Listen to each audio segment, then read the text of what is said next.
Give it up to the FHSAA to confuse us all. Yeah, undefeated Clay Blue Devils on the road against county rival OAKLEAF to close the regular season. Good one on paper. Knights leading as the first half closes. Walter Simmons III.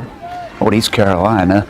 And he's going the end zone right here. Takes the QB keeper along the right side, skips in there. OAKLEAF leads 27-14 at the half. High scoring and not a surprise. Second half action. Knights offense continues to roll. Devin Outlaw plows in from 3 yards out. He got in there. Stretches the lead to 20. Hey, big loss for Clay in the third quarter. Quarterback Trey Griner goes down with a knee injury, doesn't return. Hope he's okay. He's been fantastic all year long for Clay, so I'm sure they're keeping their fingers crossed. Back on offense, Simmons hits Terrence Anthony on the slant route, hops over a defender, and he's off to the races. Touchdown, OAKLEAF. Knights kept that commanding lead through the remainder of the third, entire fourth quarter. They closed the regular season 41-14 win over the formerly undefeated Clay High School Blue Devils. All right, so let's go ahead and bring in Marcel Robinson. He was there for all the action tonight, and he's with the victorious Clay County champion OAKLEAF Knights.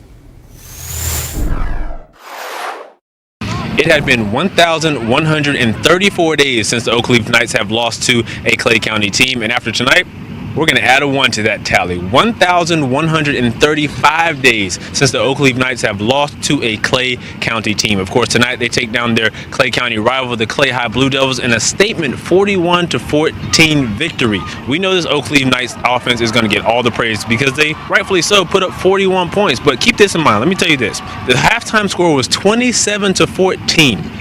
The final score was 41-14. We have to give the defense some love for pitching a shutout in the second half.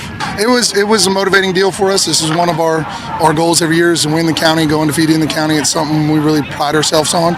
And so from that standpoint, just making sure that we continue to stay undefeated in Clay County and be Clay County champs, that's goal 1 every year. And so we're glad that we were able to achieve that. Now Frank Garris addressed his team after the game and said everyone is 0-0 now. That's because the playoffs are getting started next week for the OAKLEAF Knights, and well, they're going to face a familiar foe. As a matter of fact, they're going to face the NEASE Panthers, the team they beat 35-14 a week ago tonight. Should be a good one, and we'll have to see what the rematch brings. At OAKLEAF High School, Marcel Robinson, Action Sports Jax.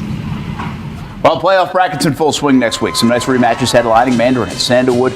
Sandalwood lost that one to Mandarin first time around. West Nassau, Fernandina Beach. Remember that was in the OT, 50s? like 52-50. How about Trinity Christian, an unbeaten Baldwin, and in Stark, Keystone Heights at Bradford. It's going to be a good one. Hey, 2 great football communities facing off tonight, Suwannee and Baker County. Visiting Bulldogs would stun the home crowd early on. Jacques Moore, a rushing touchdown, a fumble recovery, and then that passing touchdown to make it 14-0. That's everything. Whole game in a quarter. That's a fast start, right? Well, this is a fast man. That's Cam Smith. He takes it at the 5, usually frowned upon. Not in his case. There he goes. 95 yards later, the Wildcats get right back into this thing. So they go for 2. Give it to Scooby. That's what they do. Scooby Graham converts for 2, makes it 14-8. After a stop on defense, Cats get it back. This time the QB, Carson Crawford, using his legs, pushing that thing across the goal line for another score.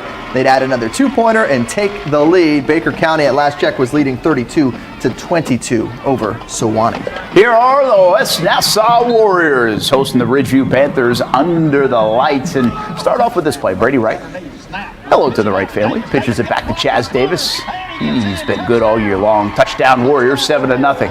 Next drive for West Nassau after a little dancing in the end zone. Connor Nobles. Look at that. Finds a little bit of a hole, and away he goes for the touchdown. Makes it 14-0. He runs away from everybody. Ridgeview behind and needed something to work. And so why don't you give it to Eddie Whipple? Fantastic all year long. Gets a big gainer there before getting shoved out of bounds. Big hit. Hey, way to hang in there, Irfan, on that play. Next play, Micah Tuasano, the linebacker, runs it in for the score.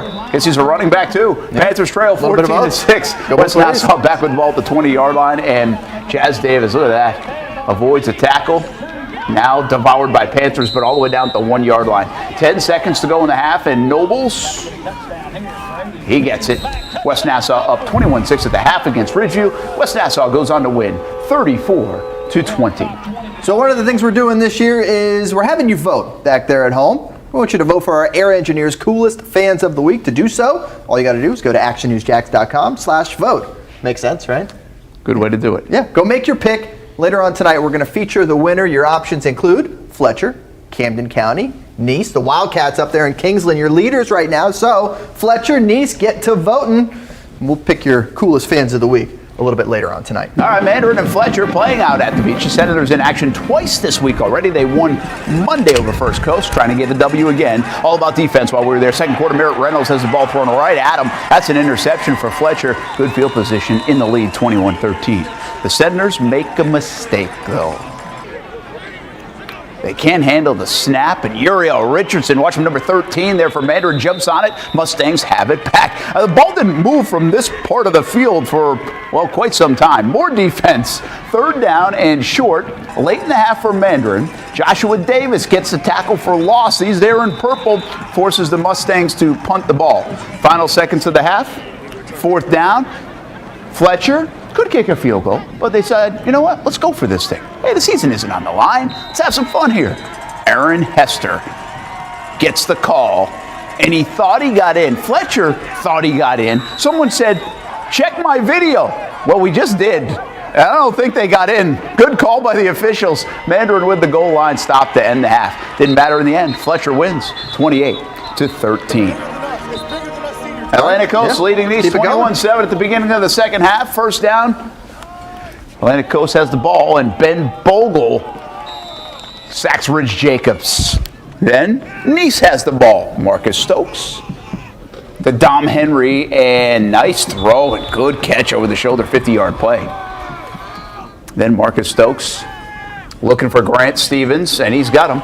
Turns, hits the pylon.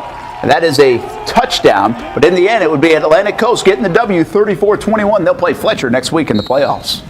How about some Camden County Wildcats taking on TIFT County in a region matchup? Cheerleaders ready to go. This was a fun second half for the Wildcats. They're going to drive down to the red zone, hand it off to Jamie Felix, who high steps into the end zone. He would make it 14-7. Camden kicking the ball off to TIFT County's Zach Carter. He fumbles it. Wildcats recover. Nice defense there by the Cats in blue and blue. Two different colors of blue. Very next play, Josh Brown. He's going deep to Jaden Jones. Camden. Wow, they take the lead 21-7 at that point. We go to the fourth quarter. Oh, in the fourth quarter, that's when the magic happens. Wildcats continue the attack with Brown. Looking to Ethan Petiot, who catches the ball in the end zone. Wow. Wildcats go up 28-7. They get the victory, 35-14. All right, it's the best looking playoff bracket in the state of Florida, maybe the country in high school sports. Stuart Weber did it.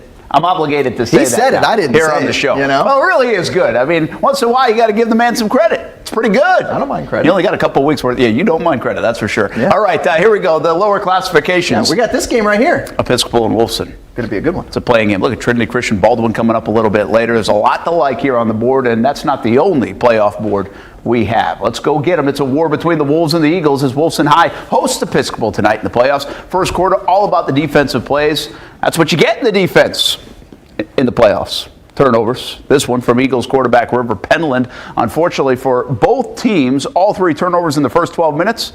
Never got a scoring drive out of it. Into the second, Episcopal at the 1 yard line. Penland to running back Urshad Jacey. He's now got 13 touchdowns on the season. Eagles get 7. Eagles back with the ball now. Penland looking left, looking right, looking back left, finds C.J. Trimble, and it would be a complete shutout by the Eagles until the second half. Even then, Wilson only scored 7. Final score, 42-7. Episcopal will move on to play Interlochen in the playoffs. The Fighting Christians of UC hosting some out-of-towners, the Monroe Day Bobcats. We won't show their highlights because they're not from around here. Skip to the second quarter. Bobcats quarterback Xavier Gray feels the pressure, chucks it. It's intercepted. Nice. Christians getting the ball. They would take it all the way down to the red zone. Less than a minute to go in the half. Quarterback Desirio Riles hands off to Oral Gray. First touchdown of the night. 7-0 UC. Monroe Day trying to tie it before halftime, but as the clock winds down, that's a sack for the Fighting Christians. Will be a long road trip back to Quincy for the Bobcats as they get blown out. 42-0 your final score. Let's take a look at the dad cam. Yeah, I mean, can he get a better spot? No. Come on, Hicken. No, I guess not. Brooks, nice throw there. Hey, this was 20-14. Providence had the lead, but Bradenton Christian would score the final 22, and they beat Providence tonight. Stallion season over, 36-20. Providence loses on the road. And White Commanders lending their field to the Warriors of Eaglesview as they face Santa Fe Christian. First quarter we go. And hello, more defense. Caleb Stepp takes a step in front of a pass for the Warriors. That's an interception. Eaglesview in business. Back on offense, Andre Riggins gets rumbling on the ground. Tough run. Moves the Warriors deep into Santa Fe territory. And later in the drive, Corey McCallum takes the gallop to the middle into the end zone, making sure to secure the handoff there. Takes 7-3 lead before the half. Eaglesview did win. Jump in. Yeah, they did.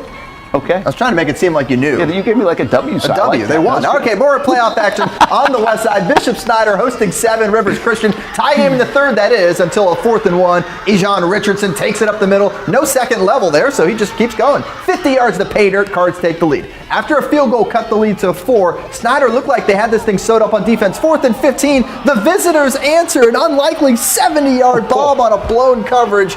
Oh, just like that, the Cardinals were behind with 3 minutes to go. But they get the ball, and when Richardson has the ball, anything can happen. In this case, James Bishop wide open across the middle. What a turn of events for SNYDER. They need one more stop on defense. 4th down on the other end, around the 20, and this pass falls harmlessly incomplete. The Cardinals with a dramatic playoff victory. They are moving on, 28-24. Bishop SNYDER, go crazy. By the way, check my Twitter feed. Stuart called that live on the Blitz scoreboard show on ESPN 690 earlier tonight. Out on the west side, Stanton taking on the Young Kids in Motion Academy. Motion began early as the home team scores first on offense. Then the defense comes up with the interception in the end zone. Blue Devils would be in trouble early. Second quarter action, bombs away. Michael Curry takes off, comes down with the big play. There he is. Touchdown Ravens.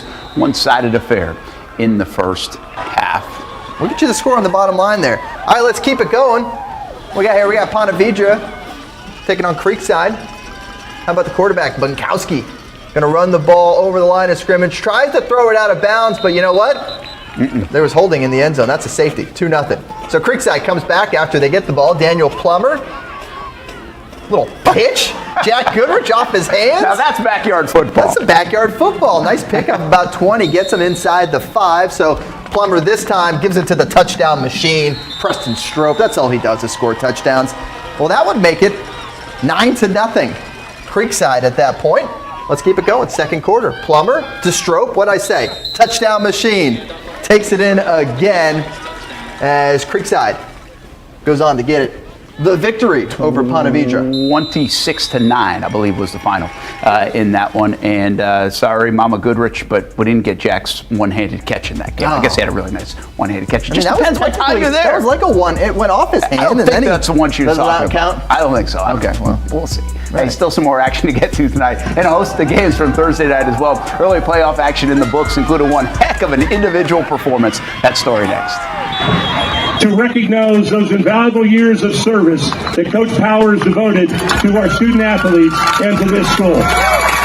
And let's say hey to longtime Middleburg coach Alan Powers, 36 years leading Broncos. Now he heads into retirement. Tonight the school honoring the coach with a plaque at the stadium. Very cool. This is Jackson Tigers. Wait. Oh, we are the Jackson Tigers, and this is Friday Night Blitz.